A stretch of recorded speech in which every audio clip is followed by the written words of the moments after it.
아니, 그 많은 월급은 어디 가고 통장은 항상 비어 있을까요?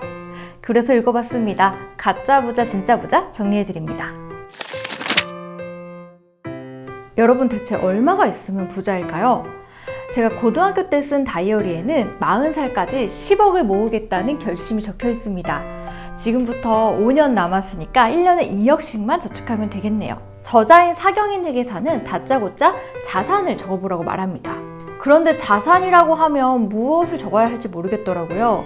일단 통장에 있는 얼마 안 되는 예적금은 자산인 것 같고, 지금 사는 전세보증금의 보증금도 자산인 것 같고, 그런데 제가 갖고 있는 물건들도 자산에 적어야 할까요?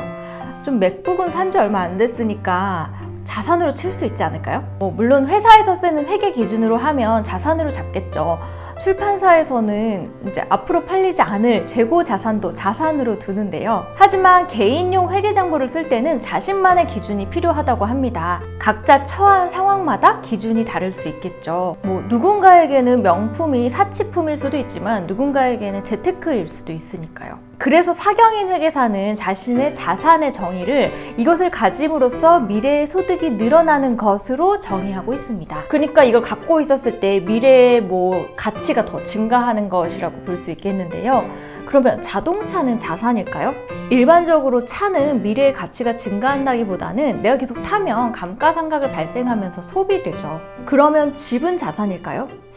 같은 기준으로 보면 시세 차익을 낼 용도라거나 아니면 월세처럼 운용 수익을 낼 목적이 아니면 집 역시 좋은 자산이 아니라고 합니다. 심지어 전셋집일 때는 내 집 아니니까 열심히 안 꾸미고 살잖아요. 어차피 남의 집인데 이러면서. 근데 자기 집이 생기는 순간 인테리어하고 뜯어 고치고 하면서 유지 비용이 더 많이 들어간다고 해요. 그래서 집과 차는 좋은 자산이 아닙니다.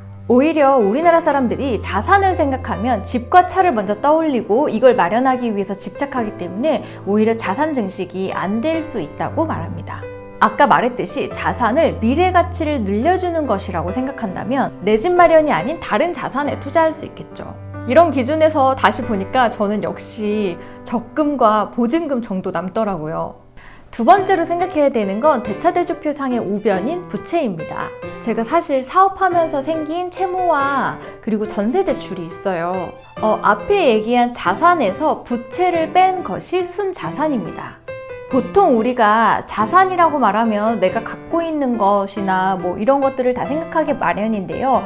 꼭 여기에서 부채를 뺀 나머지 순자산을 기준으로 생각해야 합니다. 이 책에서 말하는 자산관리의 첫 번째 중요한 지점이 바로 이 순자산의 증가를 계속해서 추적해야 한다는 거예요. 그렇게 보면 저는 굉장히 마이너스입니다.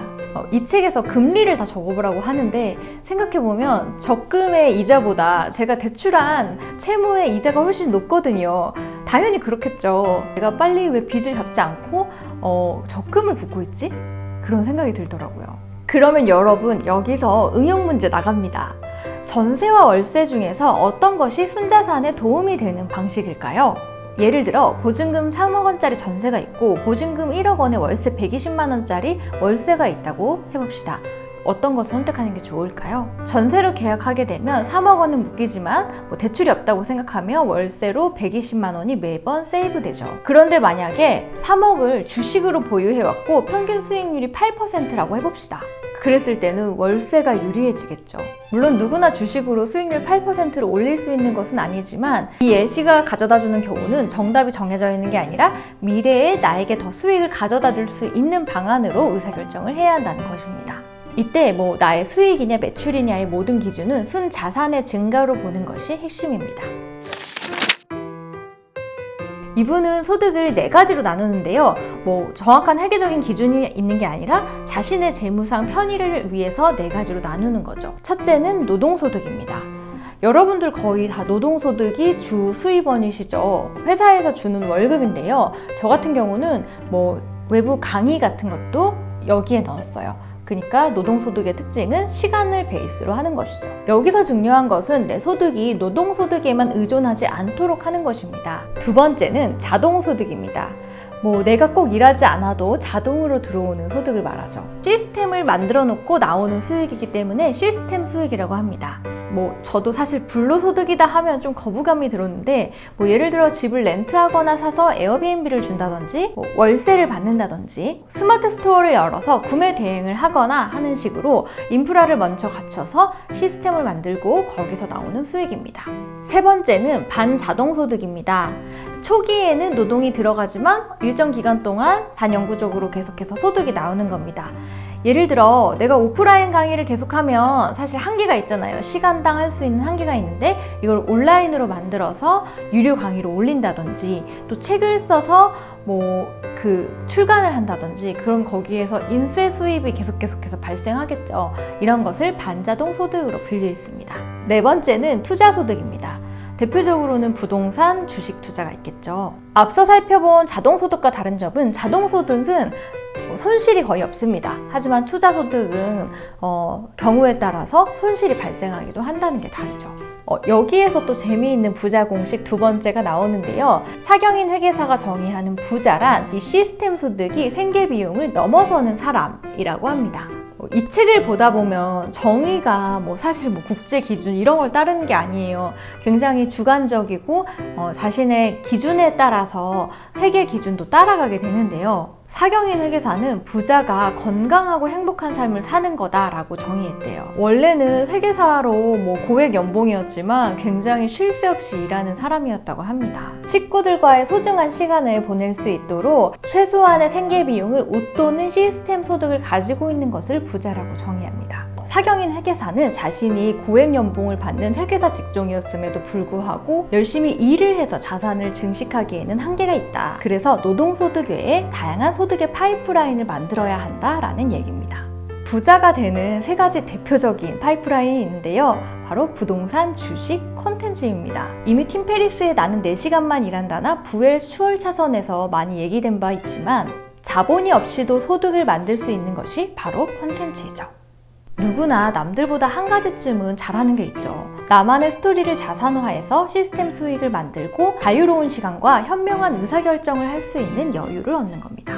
저는 이러한 구분이 제 상황하고는 좀 맞지 않아서 반자동 수익과 자동 수익은 합치고 좀 사업 소득을 추가해 봤는데요. 사업하는 사람들은 개인적인 시간이나 시스템 수익보다 성취감 그리고 최고가 돼서 선한 영향력을 발휘하고 싶은 욕구 같은 게 있잖아요. 아무래도 그러면 부자의 기준이 조금 달라지겠죠. 어쨌든 핵심은 부자에 대한 각자만의 정의가 있어야 한다. 그리고 노동소득만이 아닌 다른 소득 방안이 있어야 한다는 겁니다.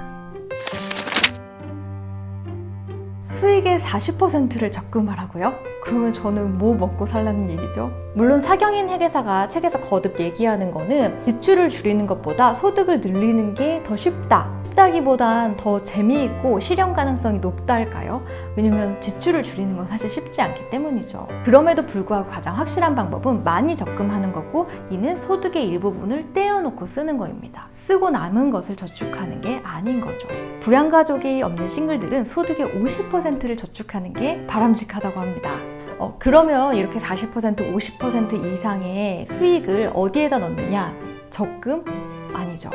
바로 6% 이상의 수익률이 나는 곳에 투자를 하는 겁니다. 시스템 자산에 넣는 건데요. 물론 굉장히 공부가 필요한 대목입니다. 기본적으로 주식이나 부동산일 수 있고 더 깊게는 경공매, 수익형 부동산, 미국의 고정배당 우선주나 우선주 ETF를 사모으거나 P2P 투자 같은 식으로 다양하게 투자를 늘려나가는 거죠. 책에는 더 다양한 수단들을 상세하게 설명하고 있는데 그런 설명들은 좀 생략을 하고 중요한 것은 한 달에 얼마를 저축하느냐가 아니라 여러분 수익의 몇 %를 저축하느냐에 달려있다는 사실입니다. 평소에 재테크와 관련된 책은 많이 나오지만 이 책은 굉장히 어렵지 않고 에세이처럼 재미있게 읽었는데요. 우리가 회계사를 생각하면 굉장히 재무관리를 잘할 것 같지만 이분도 굉장히 평범한 직장인이었고 고액 연봉이지만 맨날 똑같이 돈이 없는 우리와 같은 상황을 경험했다고 해요. 지금도 역시 오래된 차를 몰고 전셋집에 살고 있지만 수익의 질이 개선됐다고 합니다. 더 행복하게 일하고 더 행복하게 누리고 또 노후를 대처할 수 있는 방식으로 말이죠. 저도 이 책을 보고 나서 내 자산에 대해서 좀 더 구체적으로 생각해 보게 됐고 한번 다시 재무적인 목표도 세워봤는데요. 이 책에 직접 써볼 수 있는 워크시트들이 나와 있는데 저는 그거를 엑셀로 다 옮겨봤어요. 한 달에 한 번 정도만 내 자산의 현황과 소득원들을 체크하면서 우량 기업처럼 우량 재무 결과를 만들어 가야겠다는 생각이 들었습니다. 월급을 받아도 통장에 돈이 남지 않으신다면 꼭 한번 읽어보세요. 진짜 부자, 가짜 부자였습니다.